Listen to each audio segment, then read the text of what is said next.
Afternoon, folks. I'm Dave Canterbury with Sulphur Alliance Outfitters in the Pathfinder School. And what I thought we'd do today, I'm out here with the boat today and I'm doing a little bit of fishing. I thought what I would do before I leave this afternoon is I would go through kind of my boat emergency kit, if you will. The emergency items that I keep in the boat all the time. And these are in compartments within the boat and they stay there continuously.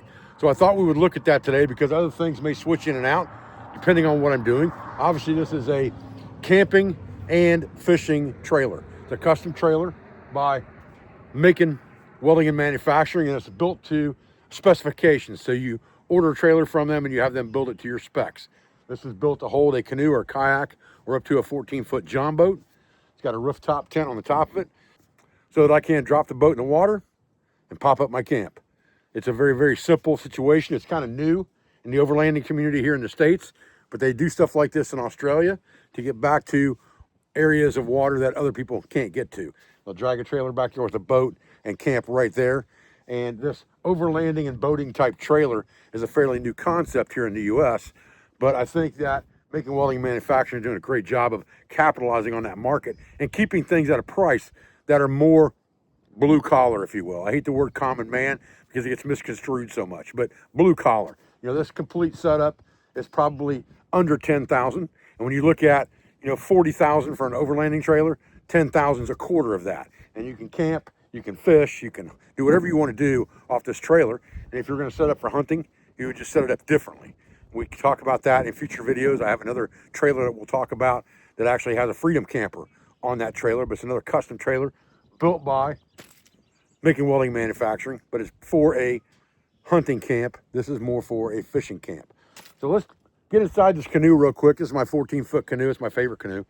And look at what I keep in there all the time for emergencies that may happen on the water or emergencies that may keep me on the water or away from my vehicle or getting back to my vehicle in some semblance of time. All right, so there are basically two compartments in this boat that are permanent compartments. You've got an underseat compartment here and you got a dry hold compartment here on this side. Dry hold compartment on this side has two things. It has a radio. This is just a Baofeng radio. It's a BF F8 HP. It does have marine band on it and the local repeaters, all those types of things, and weather and FM radio. Just an emergency communication device in the boat in case something happens or fails with the phone. Of course, I always have my inReach on me. I have this orange pouch, which is a new pouch by Lester River Bushcraft, and this is basically just a SAR pouch, okay? When you pull this, it doesn't take a whole lot of dexterity to get that undone. All it does is wrap around once, wrap around twice, and this pull tab happens to be a pull tab fire starter as well. When you open this up, it's very simple. You have a top compartment that has a military signal mirror in it. You have a center compartment here that has two aerial flares and one like barbecue flare, 15-minute flare.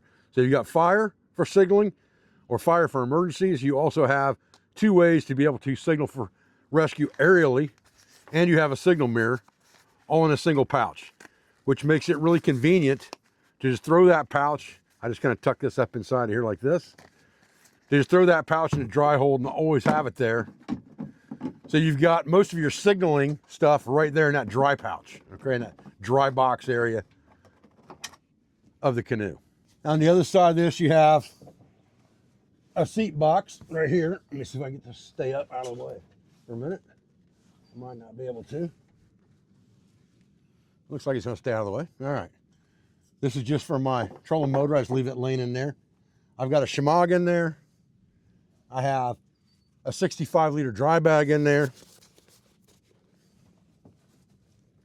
A poncho in there. A roll of number 36 bank line. A Baco saw. My registration.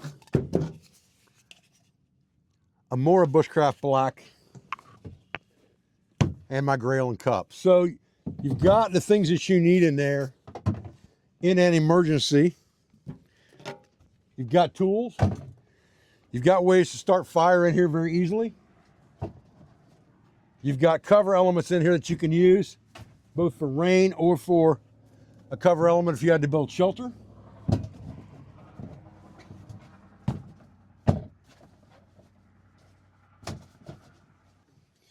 and all of it fits inside that box right underneath that seat and closes completely out of the way. So you've got all your emergency kit right there, center of the canoe pretty much. And that just makes things really, really simple. If I have a problem, I know where my emergency kit's at.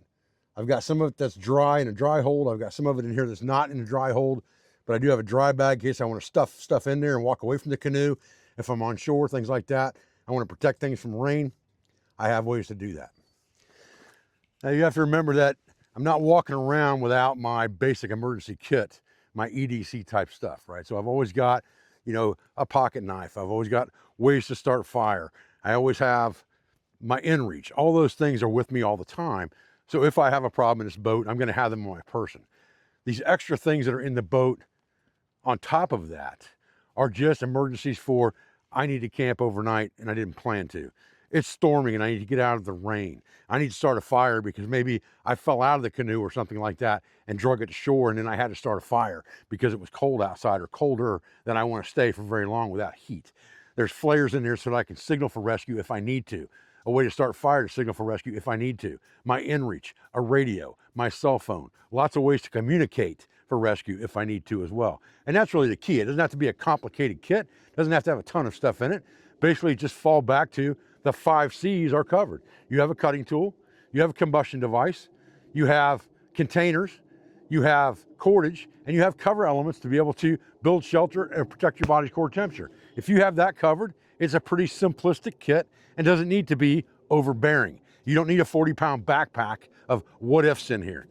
You just need enough stuff in there to take care of a situation that you hadn't planned on, or if you have to spend the night. So you can see that this trailer has lots of things on the outside of it as well, bolted to it: rooftop tents, coolers, first aid kits, shovels, water, all that kind of stuff. It's set up for camping, right? The things that we're putting in this canoe are things if we had to camp from the canoe while we were on the water away from the vehicle. Guys, I appreciate you joining for this quick video today. I appreciate your views and I appreciate your support. I thank you for everything you do for school, for family, for business, all our sponsors, instructors, affiliates, and friends. And I'll see you guys on the next video.